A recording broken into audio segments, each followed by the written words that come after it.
The shadows remember you, sweet seeker. Step lightly. The library watches it. Cicero never forgets a scent.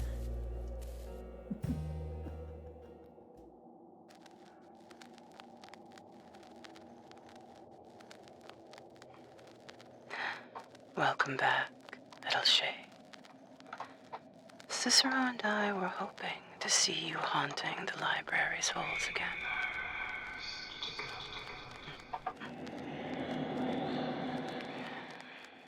The wind carries secrets here, sweet seeker.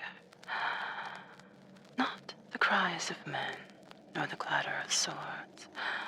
No, something older, patient, lurking beneath the Willows' hush. Tonight's tale does not shout, it seeps like mist, curling tendrils around mind and bone. Algernon Blackwood's The Willows. This is a story that unfolds quietly, an elegy to things unseen, to half-remembered dread, stalking just out of sight, and broken into 4 chapters. Tonight, we consider the first of these. 2 travelers, men of certainty, science, drift down the Danube, believing themselves safe in reason's embrace. But as they soon find out, the Willows, they watch, they wait, and beneath their bows, the river's murmur twists into something older, something that remembers. Cicero chose this one with care. He favors the slow hunger, the shadows that reach without hands, the silence that speaks in half-breathed warnings. So, sit. Breathe in the cold and listen to what the wind would say as we meet our unlucky protagonists. And always remember, you are never truly alone.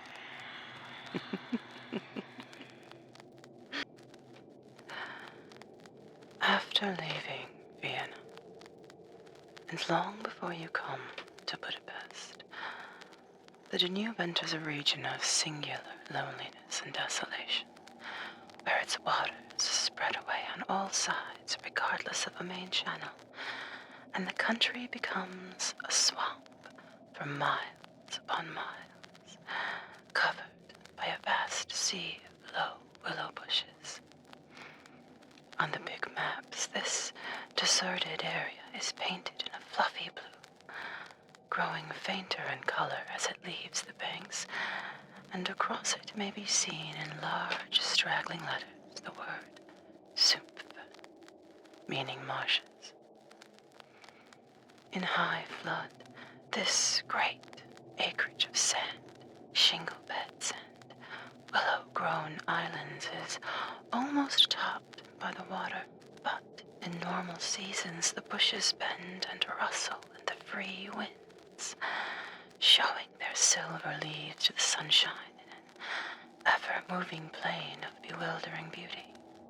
These willows never attain to the dignity of trees. They have no rigid trunks. They remain humble bushes with rounded tops and soft outline, swaying on slender stems that answer to the least pressure of the wind, supple as grasses, and so continually shifting that they somehow give the impression that the entire plain is moving and alive. For the wind sends waves rising and falling over the whole surface,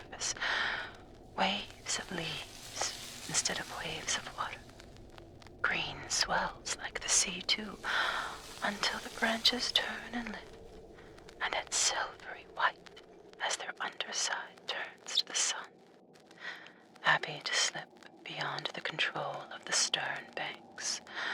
The Danube here wanders about at will among the intricate network of channels, intersecting the islands everywhere with broad avenues, down which the waters pour with a shouting sound, making whirlpools, eddies, and foaming rapids, tearing at the sandy banks, carrying away masses of shore and willow clumps, and forming new islands innumerably, which shift daily in size and shape, and possess, at best, an impermanent life, since the flood time obliterates their very existence.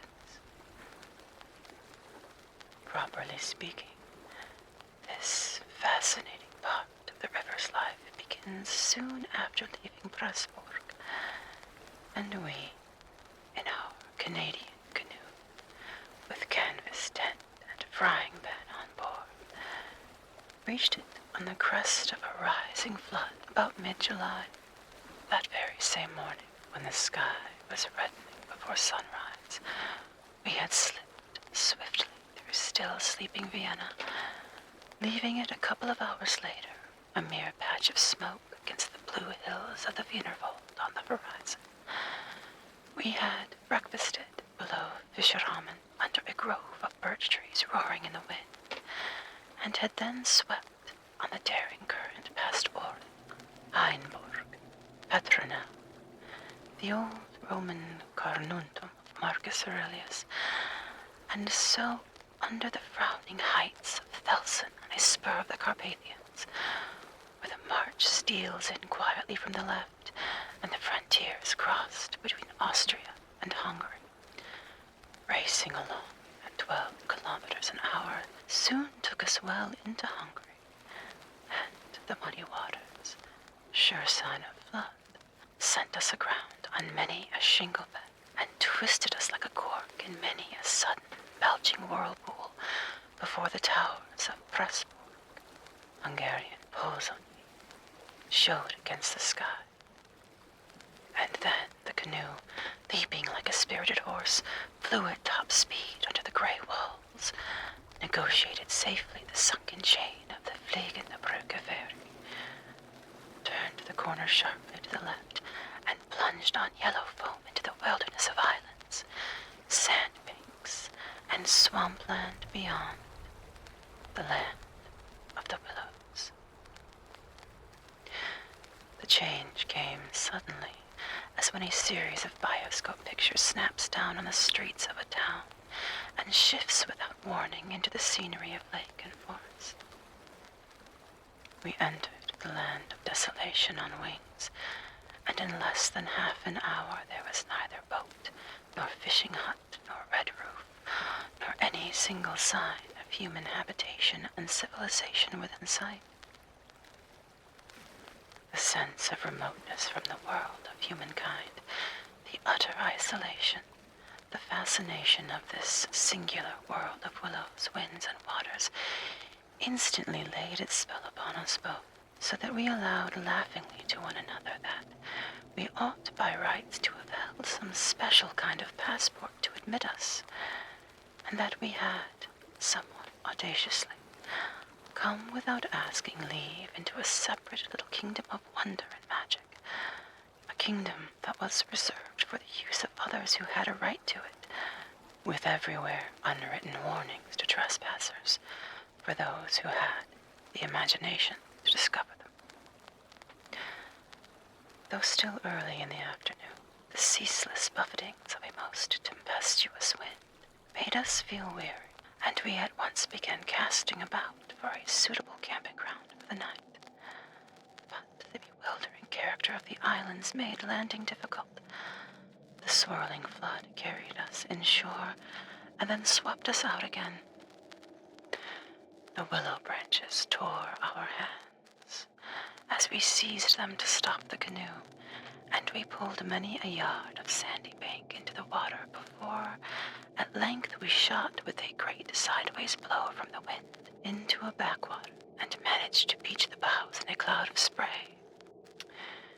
Then we lay panting and laughing after our exertions on the hot yellow sand, sheltered from the wind and in the full blaze of a scorching sun, a cloudless blue sky above, and an immense army of dancing, shouting willow bushes, closing in from all sides, shining with spray and clapping their 1,000 little hands as though to applaud the success of our efforts.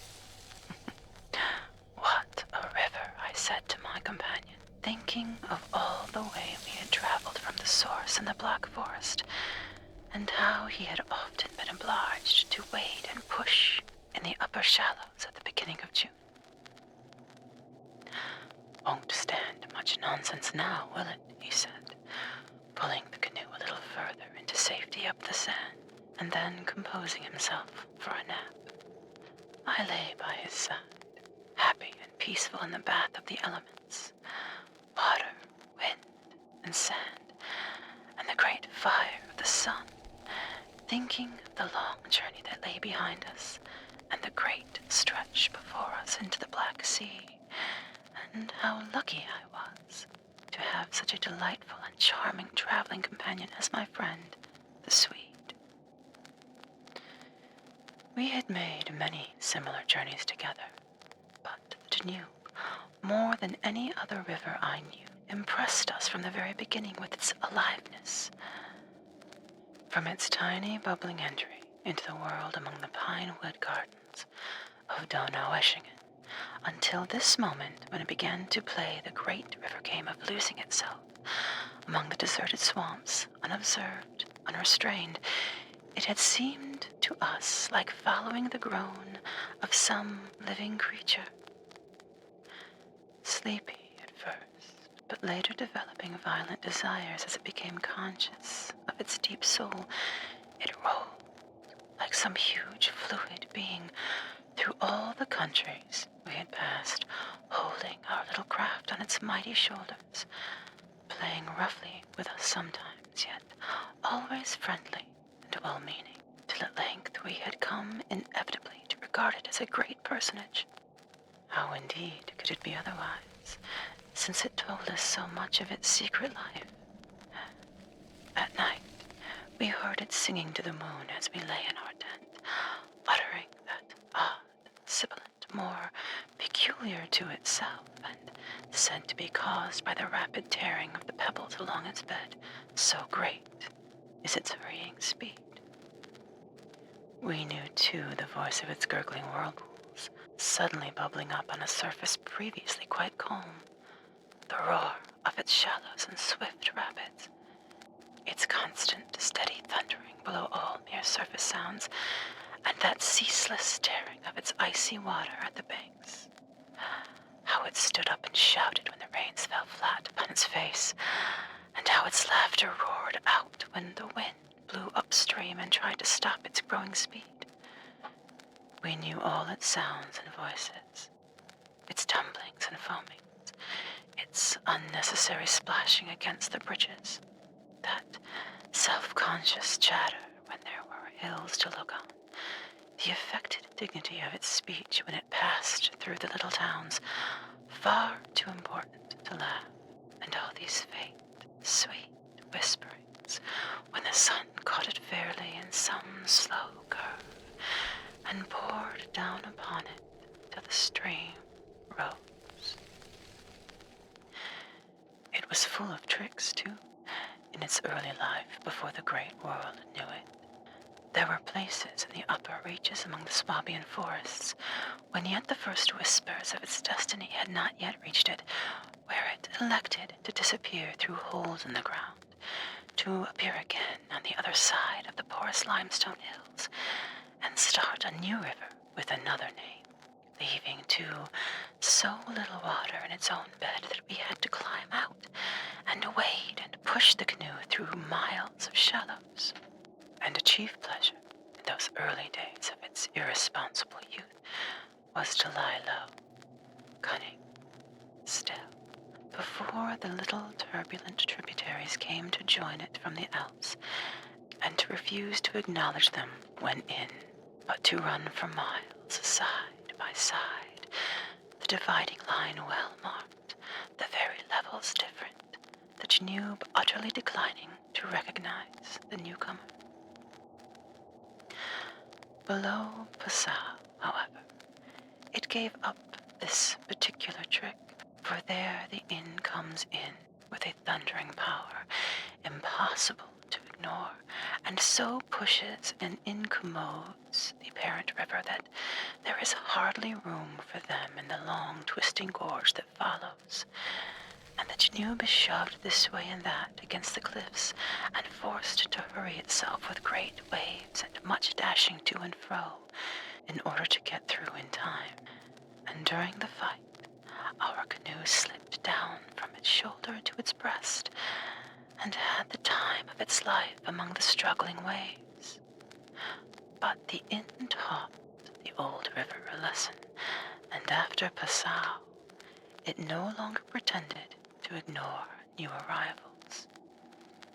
This was many days back, of course, and since then we had come to know other aspects of the great creature, and across the Bavarian wheat plain of Strobing, she wandered so slowly under the blazing June sun that we could well imagine only the surface inches were water, while below there moved, concealed as by a silken mantle, a whole army of undines, passing silently and unseen down to the sea, and very leisurely too, lest they be discovered. Much, too, we forgave her because of her friendliness to the birds and animals that haunted the shores. Cormorants lined the banks in lonely places in rows like short black palings. Gray crows crowded the shingle beds. Storks stood fishing in the vistas of shallower water that opened up between the islands, and hawks, swans, and marsh birds of all sorts filled the air with glinting wings and singing petulant cries. It was impossible to feel annoyed with the river's vagaries after seeing a deer leap with a splash into the water at sunrise and swim past the bows of the canoe. And often we saw fawns peering at us from the underbrush, or looked straight into the brown eyes of a stag as we charged full tilt around a corner and entered another reach of the river. Foxes, too, everywhere haunted the banks, tripping daintily among the driftwood and disappearing so suddenly that it was impossible to see how they managed it. But now, after leaving Pressburg, everything changed a little, and the Danube became more serious. It ceased trifling. It was halfway to the Black Sea, within the seeming distance almost of other stranger countries where no tricks would be permitted or understood. It became suddenly grown up and claimed our respect and even our awe. It broke out into three arms, for one thing, that only met again 100 kilometers farther down, and for a canoe there were no indications which one was intended to be followed. "If you take a side channel," said the Hungarian officer we met in the Pressburg shop while buying provision, "you may find yourselves, when the flood subsides, 40 miles from anywhere, high and dry, and you may easily stop. There are no people, no farms, no fishermen. I warn you not to continue. The river, too, is still rising, and this wind will increase." The rising river did not alarm us in the least, but the matter of being left high and dry by a sudden subsidence of the waters might be serious, and we had consequently let in an extra stock of provisions. For the rest, the officer's prophecy held true, and the wind, blowing down a perfectly clear sky, increased steadily till it reached the dignity of a westerly gale. It was earlier than usual when we came, for the sun was a good hour or two from the horizon, and leaving my friend still asleep on the hot sand, I wandered about it in desultory examination of our hotel. The island, I found, was less than an acre in extent, a mere sandy bank standing some 2 or 3 feet above the level of the river. The far end, pointing into the sunset, was covered with flying spray which the tremendous wind drove off the crests of the broken waves. It was triangular in shape, with the apex upstream. I stood there for several minutes, watching the impetuous crimson flood bearing down with a shouting roar, dashing in waves against the bank as though to sweep it bodily away, and then swirling by in 2 foaming streams on either side. The ground seemed to shake with the shock and rush, while the furious movement of the willow bushes as the wind poured over them increased the curious illusion that the island itself actually moved. Above, for a mile or 2, I could see the great river descending upon me. It was like looking up the slope of a sliding hill, white with foam and leaping up everywhere to show itself to the sun. The rest of the island was too thickly grown with willows to make walking pleasant, but I made the tour nevertheless.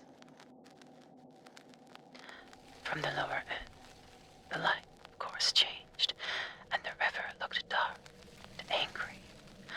Only the backs of the flying waves were visible, streaked with foam, and pushed forcibly by the great puffs of wind that fell upon them from behind. For a short mile it was visible, pouring in and out among the islands, and then disappearing with a huge sweep into the willows, which closed about it like a herd of monstrous, antediluvian creatures crowding down to drink. They made me think of gigantic, sponge-like growths that sucked the river up into themselves. They caused it to vanish from sight. They herded there together in such overpowering numbers.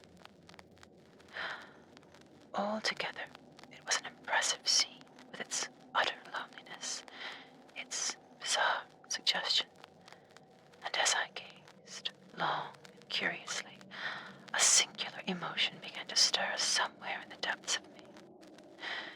Midway in my delight at the wild beauty, there crept, unbidden and unexplained, a curious feeling of disquietude, almost of alarm. A rising river perhaps always suggests something of the ominous. Many of the little islands I saw before me would probably have been swept away by the morning. This resistless, thundering flood of water touched the sense of awe. Yet I was aware that my uneasiness lay deeper far than the emotions of awe and wonder. It was not that, I felt, nor had it directly to do with the power of the driving wind. This shouting hurricane that might almost carry up a few acres of willows into the air and scatter them like so much chaff over the landscape. The wind was simply enjoying itself, for nothing rose out of the flat landscape to stop it. And I was conscious of sharing its great game with a kind of pleasurable excitement. Yet this novel emotion had nothing to do with the wind. Indeed, so vague was the sense of distress I experienced that it was impossible to trace it to its source and deal with it accordingly, though I was aware somehow that it had to do with my realization of our utter insignificance before the unrestrained power of the elements about me. The huge-grown river had something to do with it, too, a vague, unpleasant idea that we had somehow trifled with these great elemental forces in whose power we lay helpless every hour of the day and night. For here, indeed, they were gigantically at play together, and the sight appealed to the imagination. But my emotion, so far as I could understand it, seemed to attach itself more particularly to the willow bushes, to these acres and acres of willows, crowding, so thickly growing there, swarming everywhere the eye could reach, pressing upon the river as though to suffocate it, standing in dense array mile after mile, beneath the sky, watching, waiting, listening. And quite apart from the elements, the willows connected themselves subtly with my malaise, attacking the mind insidiously somehow by reason of their vast numbers, and contriving in some way or other to represent to the imagination a new and mighty power. A power, moreover, not altogether friendly to us. Great revelations of nature, of course, never fail to impress in one way or another, and I was no stranger to moods of the kind. Mountains overawe and oceans terrify, while the mystery of great forests exercises a spell peculiarly its own. But all these, at one point or another, somewhere link on intimately with human life and human experience. They stir comprehensible, even if alarming, emotions. They tend, on the whole, to exalt. With this multitude of willows, however, it was something far different, I felt. Some essence emanated from them that besieged the heart, a sense of awe awakened, true, but of awe touched somewhere by vague terror. Their serried ranks, growing everywhere darker about me as the shadows deepened, moving furiously, yet softly in the wind, woke in me the curious and unwelcome suggestion that we had trespassed here, upon the borders of an alien world, a world where we were intruders, a world where we were not wanted or invited to remain, where we ran grave risks, perhaps. The feeling, however, though it refused to yield its meaning entirely to analysis, did not at the time trouble me by passing into menace. Yet it never left me quite, even during the very practical business of putting up the tent in a hurricane of wind and building a fire for the stew pot. It remained just enough to bother and perplex, and to rob a most delightful camping ground of a good portion of its charm. To my companion, however, I said nothing, for he was a man I considered devoid of imagination. In the first place, I could never have explained to him what I meant, and in the second, he would have laughed stupidly at me if I had. There was a slight depression in the center of the island, and here we pitched the tent. The surrounding willows broke the wind a bit. A poor camp, observed the imperturbable Swede, when at last the tent stood upright. No stones and precious little firewood. I'm for moving on early tomorrow, eh? The sand won't hold anything.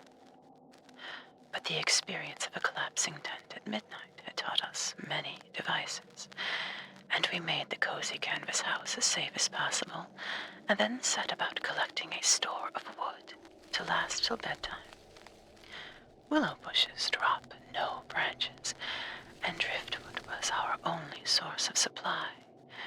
We hunted the shores pretty thoroughly. Everywhere the banks were crumbling as the rising flood tore at them and carried away great portions with a splash and a gurgle. The island's much smaller than when we landed, said the accurate Swede. It won't last long at this rate. We'd better drag the canoe close to the tent and be ready to start at a moment's notice. I shall sleep in my clothes. He was a little distance off, climbing along the bank, and I heard his rather jolly laugh as he spoke. By Jove, I heard him call a moment later, and turned to see what had caused his exclamation. But for the moment he was hidden by the willows, and I could not find him. What in the world's this? I heard him cry again, and this time his voice had become serious. I ran up quickly and joined him on the bank. He was looking over the river, pointing at something in the water. "Good heavens, it's a man's body," he cried excitedly. "Look!" A black thing, turning over and over in the foaming waves, swept rapidly past. It kept disappearing and coming up to the surface again. It was about 20 feet from the shore, and just as it was opposite to where we stood, it lurched round and looked straight at us. We saw its eyes reflecting the sunset and gleaming an odd yellow as the body turned over. Then it gave a swift, gulping plunge and dived out of sight in a flash. "An otter, by gad," we exclaimed in the same breath, laughing.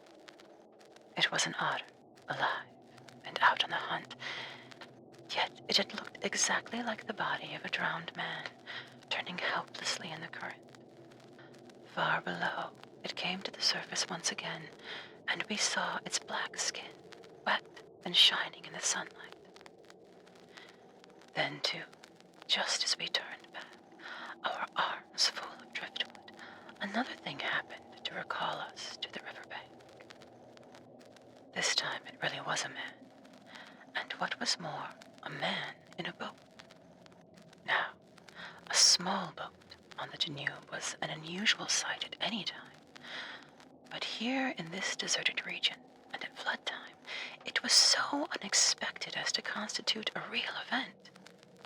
We stood and stared, whether it was due to the slanting sunlight or the refraction from the wonderfully illumined water, I cannot say, but whatever the cause, I found it difficult to focus my sight properly upon the flying apparition. It seemed, however, to be a man standing upright in a sort of flat-bottomed boat, steering with a long oar, and being carried down the opposite shore at a tremendous pace. He apparently was looking across in our direction, but the distance was too great, and the light too uncertain for us to make out very plainly what he was about. It seemed to me that he was gesticulating and making signs at us. His voice came across the water to us, shouting something furiously, but the wind drowned it so that no single word was audible. There was something curious about the whole appearance. Man, boat, signs, voice, that made an impression on me out of all proportion to its cause. "He's crossing himself," I cried. "Look, he's making the sign of the cross." "I believe you're right," the Swede said, shading his eyes with his hand and watching the man out of sight. He seemed to be gone in a moment, melting away down there into the sea of willows where the sun caught them in the bend of the river and turned them into a great crimson wall of beauty. Mist, too, had begun to ruse so that the air was hazy. "But what in the world is he doing at nightfall on this flooded river?" I said half to myself. "Where is he going at such a time, and what did he mean by his signs and shouting? Do you think he wished to warn us about something?" "He saw our smoke and thought we were spirits, probably," laughed my companion. "These Hungarians believe in all sorts of rubbish. You remember the shopwoman at Pressburg warning us that no one ever landed here because it belonged to some sort of beings outside man's world? I suppose they believe in fairies and elementals, possibly demons too. That peasant in the boat saw people on the islands for the first time in his life," he added after a slight pause, "and it scared him. That's all." The Swede's tone of voice was not convincing, and his manner lacked something that was usually there. I noted the change instantly while he talked, though without being able to label it precisely. "If they had enough imagination," I laughed loudly. I remember trying to make as much noise as I could. "They might well people a place like this with the old gods of antiquity. The Romans must have haunted all this region more or less, with their shrines and sacred groves and elemental deities." The subject dropped, and we returned to our stew pot, for my friend was was not given to imaginative conversation as a rule. Moreover, just then, I remember feeling distinctly glad that he was not imaginative. His stolid, practical nature suddenly seemed to me welcome and comforting. It was an admirable temperament, I felt. He could steer down rapids, shoot dangerous bridges and whirlpools better than any man I ever saw in a canoe. He was a grand fellow for an adventurous trip, a tower of strength when untoward things happened. I looked at his strong face and light curly hair as he staggered along under his pile of driftwood, twice the size of mine, and I experienced a feeling of relief. Yes, I was distinctly glad just then that the Swede was what he was, and that he never made remarks that suggested more than they said. The river's still rising, though, he added, as if following out some thoughts of his own and dropping his load with the gas. This island will be underwater in 2 days if it goes on. I wish the wind would go down, I said. I don't care a fig for the river. The flood, indeed, had no terrors for us. We could get off at 10 minutes' notice, and the more water, the better we liked it. It meant an increasing current and the obliteration of the treacherous shingle beds that so often threatened to tear the bottom out of our canoe. Contrary to our expectations, the wind did not go down with the sun. It seemed to increase with the darkness, howling overhead and shaking the willows round us like straws. Curious sounds accompanied it sometimes, like the explosion of heavy guns, and it fell upon the water and the island in great flat blows of immense power. It made me think of the sounds a planet must make could we only hear it driving along through space. But the sky kept wholly clear of clouds, and soon after supper the full moon rose up in the east and covered the river and the plain of shouting willows with a light like the day. We lay in the sandy patch beside the fire, smoking, listening to the noises of the night around us, and talking happily of the journey we had already made, and of our plans ahead. The map lay spread in the door of the tent, but the high wind made it hard to study, and presently we lowered the curtain and extinguished the lantern. The firelight was enough to smoke and see each other's faces by, and the sparks flew about overhead like fireworks. A few yards beyond, the river gurgled and hissed, and from time to time a heavy splash announced the falling away of further portions of the bank. Our talk, I noticed, had to do with the faraway scenes and incidents of our first camps in the Black Forest, or of other subjects altogether remote from the present setting, for neither of us spoke of the actual moment more than was necessary, almost as though we had agreed tacitly to avoid discussion of the camp and its incidents. Neither the otter nor the boatman, for instance, received the honor of a single mention, though ordinarily these would have furnished discussion for the greater part of the evening. They were, of course, distinct events in such a place. The scarcity of wood made it a business to keep the fire going, for the wind that drove the smoke in our faces wherever we sat helped at the same time to make a forced draught. We took it in turn to make some foraging expeditions into the darkness, and the quantity the Swede brought back always made me feel that he took an absurdly long time finding it, for the fact was I did not care much about being left alone, and yet it always seemed to be my turn to grub about among the bushes or scramble along the slippery banks in the moonlight. The days-long battle with wind and water, and such wind and water, had tired us both, and an early bed was the obvious program. Yet neither of us made the move for the tent. We lay there, tending the fire, talking in desultory fashion, peering about us into the dense willow bushes and listening to the thunder of the wind and river. The loneliness of the place had entered our very bones,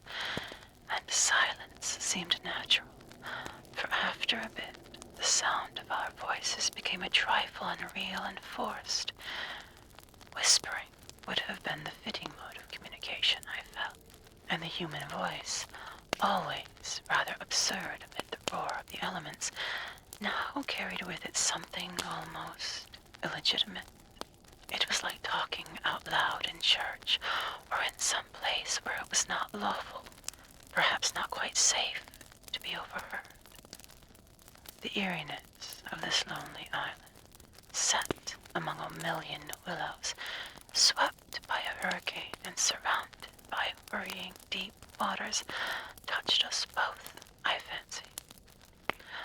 Untrodden by man, almost unknown to man, it lay there beneath the moon, remote from human influence, on the frontier of another world, an alien world, a world tenanted by willows only, and the souls of willows. And we, in our rashness, had dared to invade it, even make use of it.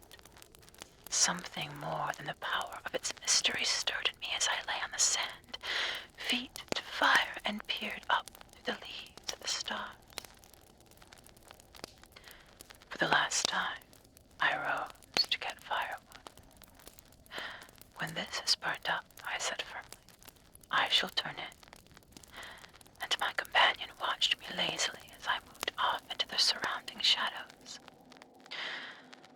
For an unimaginative man, I thought he seemed unusually receptive that night, unusually open to the suggestion of things other than sensory. He, too, was touched by the beauty and loneliness in this place. I was not altogether pleased, I remember, to recognize this slight change in him, and instead of immediately collecting sticks, I made my way to the far point of the island, where the moonlight on plain and river could be seen to better advantage. The desire to be alone had come suddenly upon me. My former dread returned in force. There was a vague feeling in me I wished to face and probe to the bottom. When I reached the point of sand jutting out among the waves, the spell of the place descended upon me with a positive shock. No mere scenery could have produced such an effect. There was something here, something to alarm. I gazed across the waste of wild waters. I watched the whispering willows. I heard the ceaseless beating of the tireless wind. And one and all, each in its own way, stirred in me this sensation of strange distress. But the willows especially. Forever they went on chattering and talking among themselves, laughing a little, shrilly crying out, sometimes sighing. But what it was they made so much to do about belonged to the secret life of the great plain they inhabited, and it was utterly alien to the world I knew, or to that of the wild yet kindly elements. They made me think of a host of beings from another plane of life, another evolution altogether, perhaps, all discussing a mystery known only to themselves. I watched them moving busily together, oddly shaking their big bushy heads, twirling their myriad leaves even when there was no wind. They moved of their own will, as though alive, and they touched by some incalculable method my own keen sense of the horrible. There they stood in the moonlight, like a vast army surrounding our camp, shaking their innumerable silver spears defiantly, formed all ready for an attack. The psychology of places, for some imaginations at least, is very vivid. For the wanderer especially, camps have their note, either of welcome or rejection. At first, it may not always be apparent because the busy preparations of tent and cooking prevent. But with the first pause, after supper, usually, it comes and announces itself, and the note of this willow camp now became unmistakably plain to me. We were interlopers, trespassers. We were not welcomed. The sense of unfamiliarity grew upon me as I stood there watching. reached the frontier of a region where our presence was resented. For a night's lodging, we might perhaps be tolerated, but for a prolonged and inquisitive stay, no. By all the gods of the trees and wilderness, no. We were the first human influences upon this island, and we were not wanted. The Willows were against us. Strange thoughts like these, bizarre fancies, born I know not whence, found lodgment in my mind as I stood listening. What, I thought, if, after all, these crouching willows proved to be alive, if suddenly they should rise up, like a swarm of living creatures, marshaled by the gods whose territory we had invaded, sweep towards us off the vast swamps, booming overhead in the night, and then settle down. As I looked, it was so easy to imagine they actually moved, crept nearer, retreated a little, huddled together in masses, hostile, waiting for a great wind that should finally start them a-running. I could have sworn their aspect changed a little, and their ranks deepened and pressed more closely together. The melancholy shrill cry of a night bird sounded overhead, and suddenly I nearly lost my balance as the piece of bank I stood upon fell with a great splash into the river, undermined by the flood. I stepped back just in time, and went on hunting for firewood again, half laughing at the odd fancies that crowded so thickly into my mind and cast their spell upon me. I recalled the Swede's remark about moving on next day, and I was just thinking that I fully agreed with him when I turned with a start and saw the subject of my thoughts standing immediately in front of me. He was quite close. The roar of the elements had covered his approach.